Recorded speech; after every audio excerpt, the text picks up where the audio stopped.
शिवसेना, उद्धव बाळासाहेब ठाकरे, तर तिन्ही पक्षांना एकत्र बसून निर्णय घ्यावे लागतील ना. मग त्यात अशी बातमी काय आहे? विधान परिषद आहे आणि राज्यसभा आहे. ह्या दोन्ही बाबींवरती एकत्रित बसून निर्णय घेतल्याशिवाय कोणतीही निवडणूक ही पुढे जाणार नाही.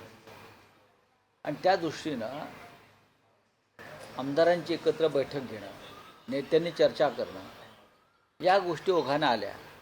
आणि या निवडणुकीची तयारी फक्त महाराष्ट्रात नाही, ते देशभरामध्ये राज्यसभेच्या द्विवार्षिक निवडणुकीची तयारी सुरू आहे. कारण साधारण 36 जागा रिकाम्या होत्या देशभरामध्ये. महाराष्ट्रात 7 जागा आहेत. 6 जागा निवडून आणणं इतकं बळ महायुतीकडे आहे. आणि एका जागेवरती आम्ही निर्णय घेऊ सगळे मिळून, एवढंच मी सांगू शकतो. काल दिल्लीत होतात आपण, काही काँग्रेसच्या पक्षश्रेष्ठींची काही या जागेसंदर्भात चर्चा झाली आहे का? कारण हर्षवर्धन सपकाळ असं म्हणतात की ही जागा काँग्रेसला देणं आवश्यक आहे, तर विधान परिषदेवर उद्धव ठाकरे जाऊ शकतील. शिवसेना युबीटीमध्येही आदित्य ठाकरे या जागेवर दावा करता आहे. आणि अजूनही शरद पवारांकडून पक्षाकडून उमेदवारी घोषित झाली नसली तरी तुम्ही म्हणतात की त्यांची इच्छा आहे. तर हे जे सगळं त्रांगडं आहे, बघा, काँग्रेस काय, राष्ट्रवादी काय आणि शिवसेना काय, तिन्ही पक्षांचे सदस्य निवृत्त होत आहेत. कुणी एकच निवृत्त होतो आहे का? नाही. काँग्रेस पक्षाच्या रजनीताई पाटील निवृत्त होत आहेत माझ्या माहितीप्रमाणे. राष्ट्रवादी काँग्रेसचे स्वतः शरद पवार, फौजिया खान निवृत्त होत आहेत. आणि शिवसेनेच्या आमच्या प्रियंका चतुर्वेदी निवृत्त होत आहेत. म्हणजे प्रत्येक पक्षाचे 1 किंवा 2 सदस्य निवृत्त होत आहेत. त्याच्यामुळे प्रत्येक पक्ष हा आमचा उमेदवार जावा, आपला उमेदवार जावा म्हणून आपलं मत व्यक्त करतो. पण शेवटी जाणार एकच उमेदवार. आता तो एक कोण, ह्याच्यावर 3 पक्षामध्ये चर्चा. तो एक कोण हे 3 पक्ष ठरवतील. पण एक मात्र नक्की की माननीय शरद पवार साहेब हे निवडणुकीला उभे राहणार आहे, याच्याविषयी माझ्या मनात शंका नाही. ओके, समजा जर शरद पवार असतील तर ही निवडणूक बिनविरोध होईल. हे मी कसं काय सांगणार? मुळात शरद पवारांची उमेदवारीवरती चर्चा होईल ना महाविकास आघाडीमध्ये. शरद पवारांसारखा ज्येष्ठ नेता या देशातला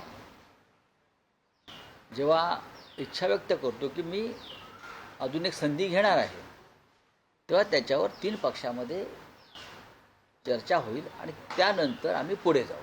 मवियामध्ये आपण म्हणताय की समन्वय होईल एकत्र, परंतु असा एक प्रश्न निर्माण होतो, कारण जे आपण घडामोडी पाहतोय, काल देखील पायऱ्यांवर विरोधकांनी मवियाचं आंदोलन झालं, मात्र तिथे आपल्या पक्षाचे आमदार नव्हते.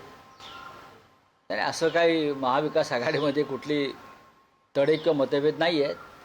सकाळच्या वेळेला आंदोलन होतं, आमदारांना कधी कधी पोचायला उशीर होतो.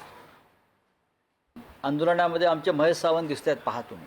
पण रावसाहेब, त्या राज्यसभेसाठी जी स्ट्रॅटेजी सुरू आहे त्या भले तुमचा पक्ष नसेल, पण आता 26 म्हणजे उद्या NCP अजित पवार गटाची राष्ट्रीय कार्यकारिणी जाहीर होते आहे. आणि राष्ट्रीय अध्यक्ष म्हणून सुनेत्रा पवार यांच्या नावाचीच अधिकृत निवड होईल असं कळते. आणि पार्थ पवार हे राज्यसभेवर जातील. मी काय सांगू ह्याच्यावर? तुम्हाला काय उत्तर हवं आहे माझ्याकडून ते मी देतो, सांगा ना. नाही, अशी ही NCP त्यांचा पक्षाचा अजितदादा आज आपल्यात नाही आहेत. अजितदादांच्या पक्षाच्या नेतृत्ववादी सुनेत्रा अजितदादा पवार आता आलेले आहेत. त्या राज्याचे उपमुख्यमंत्री झालेले आहेत. आता पक्षाची धुरा कोणी सांभाळायची हे त्यांचा पक्ष ठरवेल. आणि जर त्यांच्या पक्षाला जर वाटत असेल की सुनेत्राताई पवार व सुनेत्रा वहिनी या सक्षम आहेत, तर पक्ष त्यांच्याकडे जबाबदारी देईल. त्या त्यांच्याच पक्षाची लिडरशिप करणार ना, इतर पक्षाची करणार नाहीत त्या. पार्थ पवारांच्या जागेबाबत अंजली दमानी यांनी कडक शब्दामध्ये आक्षेप घेतलेला. मी काय करू आहे की त्या संदर्भात अनेक, आता जेव्हा त्यांचा उमेदवारी अर्ज दाखल होईल तेव्हा असे विषय समोर येऊ शकतात. मुंडवा जमीन प्रकरणाचा विषय जो आहे हा संपलेला नाही, अजिबात संपलेला नाही. पण मुख्यमंत्री पाठीशी असल्यामुळे मुख्यमंत्री पाठीशी असल्यामुळे अशा प्रकारचे विषय हे दडपले जातात. विरोधकांचे नेते किंवा विरोधकांच्या नेत्यांची मुलं असतील तर कदाचित हा विषय अधिक पुढे गेला असता.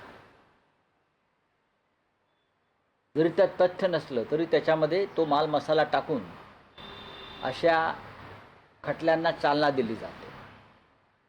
पण तुम्ही सत्ताधारी एकत्र आहात, त्याच्यामुळे आपल्या महाराष्ट्रामध्ये कायद्यापुढे सगळे समान नाहीत हे सिद्ध होतं. पण राऊतसाहेब, पार्थ पवारांना राज्यसभेवर कोणताही अडथळा न आणता त्याची वर्णी लागावी यासाठी मुंडवा प्रकरणात त्यांना क्लीन चिट देण्याची घाई केली जाते. नाही, मी असं म्हणणार नाही. माझ्याकडे काही माहिती नाही त्याविषयी. अहवाल वाचला नाही, अहवाल अजून उघडलेला नाही. चंद्रशेखर बावनकुळे यांच्या खिशात ते पाकिट आहे अहवालाचं असं ते म्हणतात. ते आता कधी फोडणार आहे थुके लावून मला माहीत नाही. रावसाहेब, आणखी एक विषय होता की अजित पवार यांच्या अपघाती मृत्यू प्रकरणात रोहित पवार अनेक खुलासे करतायत, अनेक पत्रकार परिषदा घेत आहेत. पण काल जे DGCAचं प्रसिद्धी निवेदन आलंय ज्यात BSR कंपनीवर जी कारवाई किंवा एक ऑडिट आपल्याला दिसते आहे, काही उड्डाणं किंवा काही त्यांची विमानं ही आता त्यांना उड्डाणास मनाई करण्यात आली. येस, ते एका विशिष्ट जातीचं जे उड्डाण आहे, विमान आहे, त्या विमान उड्डाणास DGCAनं परवानगी नाकारली. संपूर्ण त्यांचं मेंटेनन्स ऑडिट समोर येईपर्यंत. रोहित पवार यांनी जी लढाई लढली आतापर्यंत त्याचा विजय आहे, लहानसा विजय.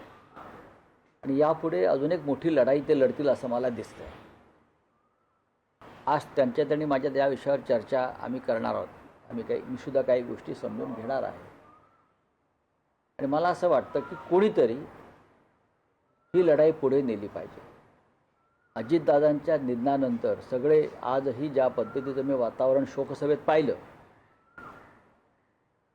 मी शोकसभेतलं वातावरण, पहिल्या रांगेमध्ये कसे हास्यविनोद चालू होते वगैरे सगळं आम्ही पाहिलं, महाराष्ट्राने पाहिलेलं आहे. पण त्यांच्या कुटुंबातला एक तरुण नेता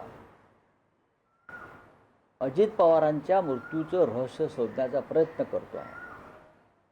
आणि या अपघातामागच्या किंवा घातपातामागच्या खऱ्या गुन्हेगारांना शिक्षा व्हावी म्हणून तो अभ्यास करतो, लढा देतो. अशा रोहित पवारांच्या पाठीशी आपण उभे राहिलं पाहिजे. रावसाहेब, चंद्रपूरचे नगरसेवक काल उद्धव ठाकरेंना भेटले.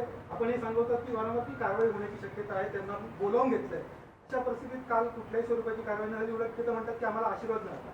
पाहावं लागेल मला कोणत्या प्रकारचा आशीर्वाद मिळाला आहे तो. पीएम मोदी कह रहे हैं, राहुल गांधी कह रहे हैं कि पीएम मोदी ने नेशन बेस किया है. क्या कह रहे हैं पाकिस्तान कैंसिल कर रहे हैं, इंडिया इसको रोकने का है. क्या बेच दे इंडिया को? उसमें नई बात क्या है? ये बहुत बार आ गया है ना. जब से मोदी जी भारत के प्रधानमंत्री हो गए हैं तो भारत सबसे पहले गौतम अडानी को बेच दिया और बाकी का जो भारत बचा था वो अमेरिका को बेच दिया है, वो भी गौतम अडानी के लिए. ये सच है. तो राहुल गांधी जी सच बोल रहे हैं कि भारत को, भारत माता को बेच दिया. क्यों?